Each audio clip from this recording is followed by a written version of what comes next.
The desperate call. The sky above Vexar Prime burned with the orange glow of orbital bombardment. Ambassador Crick stood in the emergency command bunker 300 meters below the surface, watching the tactical displays paint a picture of systematic annihilation. The Dominion Empire had arrived 7 days ago, with a fleet of 200 warships, and the Vexari Defense Forces had lasted exactly 43 minutes. Now, millions of Vexari citizens huddled in underground shelters while Dominion drop pods fell like deadly rain across the planet's surface. The enemy wasn't interested in occupation or resources. They wanted complete subjugation, the kind that left a species broken and servile for generations. Crix had seen it before on other worlds, but he never imagined his own people would face such a fate. The communication console before him displayed a growing list of rejected aid requests. Each name on that list represented a supposed ally, a trading partner, or a member of the Galactic Accord who had sworn mutual defense. Each rejection felt like watching another door close on their survival.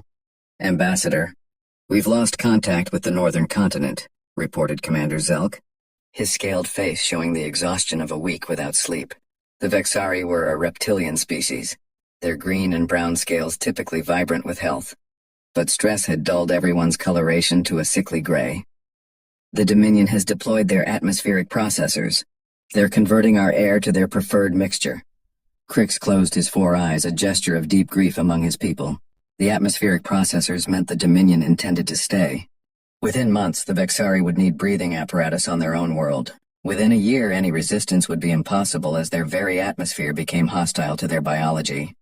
"Any word from the Celestial Union?" Crix asked, though he already knew the answer.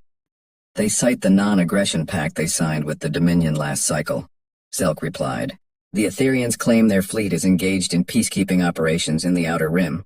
The Quellans—" He paused, disgust evident in his voice. "The Quellans are already negotiating trade agreements with the Dominion for after our fall." The bunker shook, as another kinetic strike hit somewhere above them. Dust fell from the ceiling, and several junior officers scrambled to check structural integrity readings. They were running out of time, and everyone knew it. "There must be someone," Crix muttered, scrolling through the database of known spacefaring civilizations. Most were either too far away, too weak, or already under some form of Dominion influence. The Empire had spent decades building their power base through intimidation and strategic alliances. Fighting them meant facing not just their fleets but the political isolation they could enforce.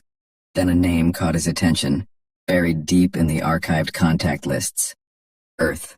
The humans. Crix had heard stories about them, mostly from traders who'd ventured into their space. They were a young species by galactic standards, barely 2 centuries into FTL travel. But the stories were something else. Humans had fought 3 major interstellar wars in their short time among the stars, and they'd won all 3. Not through superior technology or overwhelming numbers, but through sheer stubborn refusal to surrender. They'd once sent a fleet of mining vessels armed with improvised weapons to defend a colony, and somehow won against a professional military force. They'd turned their own sun into a weapon to repel invaders. They were by all accounts completely insane by civilized standards. "Sir?" Zelk noticed Crix staring at the screen. "You're not seriously considering—" "The humans have no treaties with the Dominion," Crix said slowly. "No trade agreements to protect. No political capital to lose. They're isolated from galactic politics by choice." "Because they're unhinged," Zelk protested. "Sir, there are documented cases of human ships ramming enemy vessels when they ran out of ammunition. They treat war like some kind of competitive sport. Their military doctrine includes something they call acceptable losses that would horrify any civilized species." Another explosion rocked the bunker, closer this time. On the tactical display, Crix could see Dominion boring machines beginning their descent toward the shelter network. They had hours at most. "Unhinged might be exactly what we need," Crix said, initiating the communication protocol. "What do we have to lose? If they ignore us, we're no worse off. If they send help, we might die in an even more spectacular fashion," Zelk muttered, but he didn't try to stop the communication. The quantum entanglement communicator took several minutes to establish a connection across the vast distance to Earth's territory. When the screen finally activated, Crix found himself looking at a human male with short gray hair and weathered features. He wore a black uniform with minimal decoration, and behind him was what appeared to be a strategic command center. "This is Admiral Marcus Chen, Earth Defense Coalition," the human said in accented galactic standard. "We're receiving you, unknown caller. State your business." Crick straightened, trying to project dignity despite their desperate situation. "Admiral Chen, I am Ambassador Crix of the Vexari Republic. Our homeworld is under attack by the Dominion Empire. Our defenses have fallen, and our population faces extermination or enslavement. We formally request immediate military aid from Earth." The human's expression didn't change, but Crix noticed him gesture to someone off-screen. "Ambassador, I'm showing your location as the Vexar system, approximately 47 light-years from our nearest outpost. Can you confirm?" "Confirmed," Crix replied. "Admiral, I know our species have had minimal contact. We have no formal treaties, no trade agreements, nothing to offer you in this moment except our gratitude. But we're desperate. The Dominion is deploying atmospheric processors to make our world uninhabitable to us. We have millions of civilians in shelters that will be breached within hours. We need—" His voice cracked slightly. "Send us anything. We're getting slaughtered." Admiral Chen was quiet for a long moment, his dark eyes studying something off-screen. Crix could hear muffled voices in the background, what sounded like a heated discussion. The human military officer held up one hand, apparently listening to someone through an earpiece. "Ambassador Crix," Chen finally said, "I'm going to be direct with you. The Dominion Empire has been on our watch list for some time. They've been testing our borders, probing our defenses. We've been expecting them to make a major move, but we thought they'd come for us directly." Crix felt his heart sink. The humans were going to refuse, just like all the others. They'd cite their own security concerns, their need to protect their own borders. "However," Chen continued, and Crix's attention snapped back to the screen, "Earth has a saying, 'The enemy of my enemy is my friend.' The Dominion made a mistake attacking you first. It shows their strategy, their methods, their willingness to commit genocide." The Admiral's expression hardened. "We don't take kindly to bullies, Ambassador, and we especially don't like genocidal empires operating in our stellar neighborhood." "Then, you'll help us?" Crix could barely believe what he was hearing. Chen smiled, and there was something predatory in that expression that made Crix understand why other species found humans unsettling. "Oh, we'll do more than help, Ambassador. You asked us to send anything." The Admiral turned to someone off-screen. "Prep the Prometheus for immediate departure, full combat loadout, and signal the Mars fleet. Tell them Operation Hammer is now active." "Admiral," Crix said quickly, "I should warn you, the Dominion has over 200 ships in our system. Their technology is advanced, their shields nearly impenetrable by conventional weapons." Chen's smile widened. "Ambassador, you said send anything. You didn't specify size limitations. The Prometheus isn't just anything, she's everything. 2.3 kilometers of human engineering, armed with weapons that violate at least 15 Galactic Accord treaties we never signed." He paused. "We'll be there in 18 hours. 18 hours? Zelk blurted out from beside Crix. "That's impossible. The journey should take weeks at maximum FTL." "Should take weeks with standard FTL," Chen corrected. "Humans don't do standard." "We'll see you soon, Ambassador. Try to stay alive until then. Things are about to get interesting." The communication ended, leaving Crix and his staff staring at the blank screen. Above them, the Dominion continued their relentless assault, boring machines grinding ever closer to the civilian shelters. But for the first time in 7 days, Crix felt something other than despair. He wasn't sure if it was hope or terror. When Titans answer. 17 hours and 43 minutes after the communication ended, every sensor in the Vexar system screamed warning simultaneously. The Dominion fleet, arranged in perfect formation around Vexar Prime, suddenly found their instruments detecting a massive gravitational distortion approaching at impossible speeds. Commander Thrax of the Dominion Empire stood on the bridge of his flagship, the Inexorable Might, watching the readings with growing concern. "What is that?" he demanded, his forearms gesturing at the tactical display. "No ship creates that kind of subspace wake." "Unknown, Commander," his sensor officer replied, panic creeping into his voice. "The mass readings they must be malfunctioning. It's showing an object over 2 kilometers in length." "Impossible," Thrax snarled. "No species builds warships that large. It's impractical, inefficient." His words died as reality tore open 300,000 kilometers from his fleet's position. The tear in space was visible to the naked eye. A writhing wound in the fabric of the universe that sparked with energies that shouldn't exist. And through that wound came humanity's answer to the Vexari's plea. The UES Prometheus emerged from what humans called a hellspace jump, like an ancient god of war taking physical form. At 2.3 kilometers long and nearly half a kilometer wide, it dwarfed every ship in the Dominion fleet. Its hull was not the smooth, elegant design favored by most spacefaring species, but a brutal architecture of angular armor plating, weapon emplacements, and siege shields that gave it the appearance of a flying fortress. In the Vexari command bunker, Ambassador Crick stared at the tactical display in shock. The human ship was impossible. It violated every principle of efficient starship design. The power requirements alone should have been prohibitive. Yet there it was, real as the death it promised. By the ancestors, Commander Zelk whispered. It's not a ship. It's a mobile battle station. The Prometheus wasted no time on dramatic announcements or demands for surrender. Instead, it immediately launched what appeared to be several hundred smaller craft from bay doors along its hull. These weren't fighters in any conventional sense. They were automated weapon platforms, each one bristling with ordnance that began targeting Dominion ships with mechanical precision.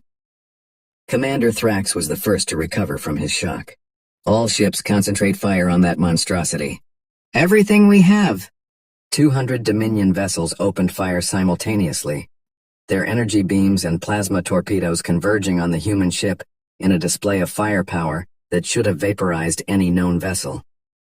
The space around the Prometheus lit up like a small star as the barrage hit, and did absolutely nothing. The human ship's shields didn't shimmer or fluctuate like conventional energy barriers. Instead, the attack simply seemed to stop existing a kilometer from the hull, absorbed by something that defied conventional physics. Sir, the Dominion sensor officer's voice was now pure terror. Their shields, they're not energy-based. It's some kind of dimensional folding. Our weapons are being shunted into subspace. Then the Prometheus returned fire. The main gun of the human vessel was a spinal-mounted weapon that ran nearly the entire length of the ship. When it fired, it didn't produce a beam or a projectile in any traditional sense. Instead, it fired what humans called a reality spike, a concentrated burst of twisted spacetime that traveled at significant fraction of light speed and ignored conventional shields entirely. The first shot hit the Dominion heavy cruiser Dominant Fist. The ship didn't explode so much as cease. One moment it was there, 800 meters of advanced warship with a crew of 3,000. The next, it was an expanding cloud of subatomic particles, its very molecular structure unraveled by the impossible weapon. Impossible, Thrax breathed, watching one of his finest ships simply erased from existence. But the Prometheus was just getting started. Along its hull, hundreds of smaller weapons began firing in sequence. Mass drivers launched projectiles at relativistic speeds. Plasma cannons that burned hotter than stellar cores sent streams of star stuff into Dominion shields. Missile pods opened and released swarms of guided munitions that seemed to phase in and out of reality, appearing inside enemy shields before detonating. The Dominion fleet, which had spent 7 days leisurely destroying Vexari defenses, found themselves in a nightmare. Their disciplined formations dissolved into chaos as ships desperately tried to evade weapons they didn't understand, fired from a vessel that shouldn't exist. On the bridge of the Prometheus, Admiral Sarah Conway stood with her hands clasped behind her back, watching the tactical display with clinical detachment. Conway was Admiral Chen's chosen commander for this operation, selected specifically for her reputation as humanity's most ruthlessly efficient naval officer. Ma'am, her weapons officer reported, the automated platforms have engaged 17% of enemy forces. Shall we deploy the Reapers? Conway nodded.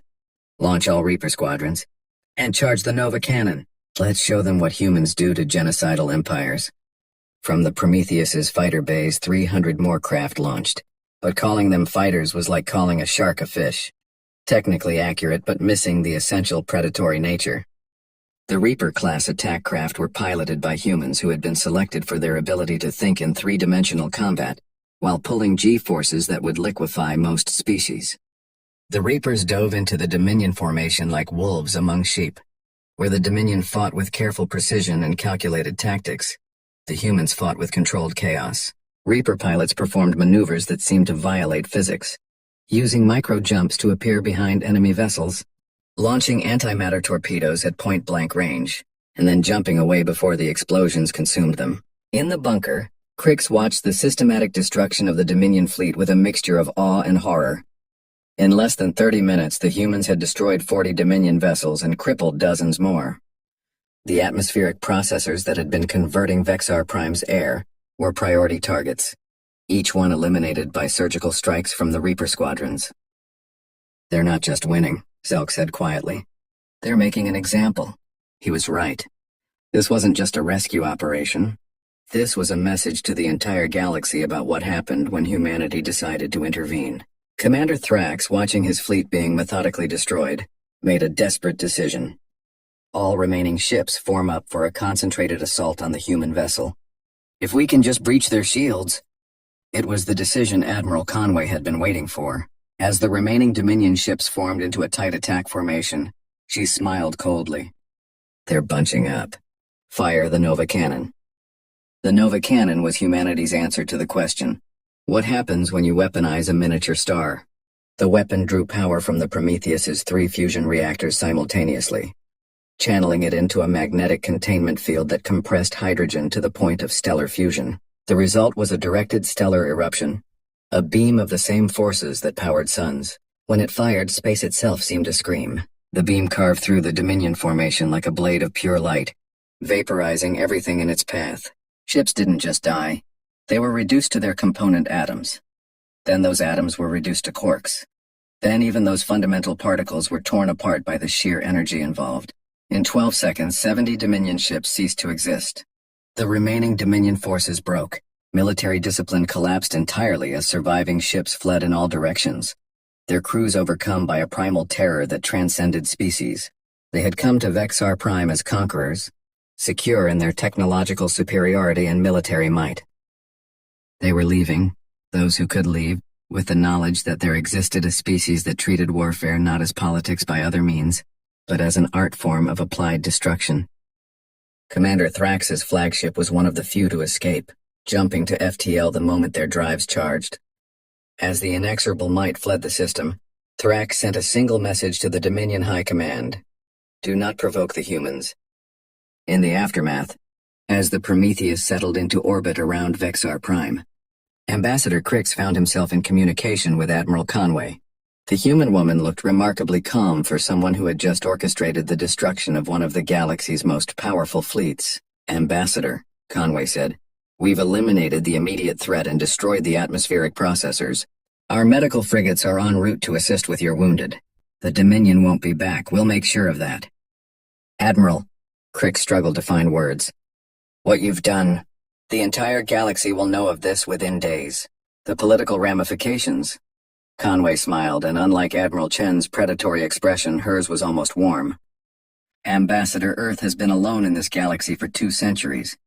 We've watched empires rise and fall, seen species conquered and enslaved, observed genocide after genocide while the Galactic Accord debated and did nothing. We decided long ago that when we finally acted, it would be decisive." "But why now?" Crix asked. "Why us? We have nothing to offer you. No resources worth this level of intervention." "You asked for help," Conway replied simply. "You didn't demand, you didn't try to manipulate or threaten. You simply asked, admitting you had nothing to offer but gratitude. Do you know how rare that is in this galaxy? Honest desperation and genuine gratitude?" She paused, then added, "Besides, the Dominion was eventually going to come for Earth. Better to stop them here, save your people, and send a message all at once. The galaxy needs to understand that humanity might be young, might be considered primitive by some standards, but we have something most species lost long ago." "What's that?" Crix asked. "The willingness to be the monster that monsters fear," Conway said. "Your people are safe now, Ambassador. And if anyone else threatens you, just remember, you have our comm frequency." As the connection ended, Crix looked at the tactical display showing the debris field that had once been a Dominion invasion fleet. In less than an hour, humanity had shifted the balance of power in the entire galaxy. They had shown that technology and numbers meant nothing against a species that had turned warfare into science and violence into art. The Vexari were saved, but Crix wondered if the galaxy would ever be the same. The humans had announced their presence not with words or diplomacy, but with the complete annihilation of a fleet everyone had thought invincible. In the depths of space, the Prometheus hung like a dark angel over Vexar Prime, its very presence a warning to any who would threaten the innocent. Earth had sent more than a warship. They had sent a declaration. Humanity was done watching from the sidelines. The age of human intervention had begun,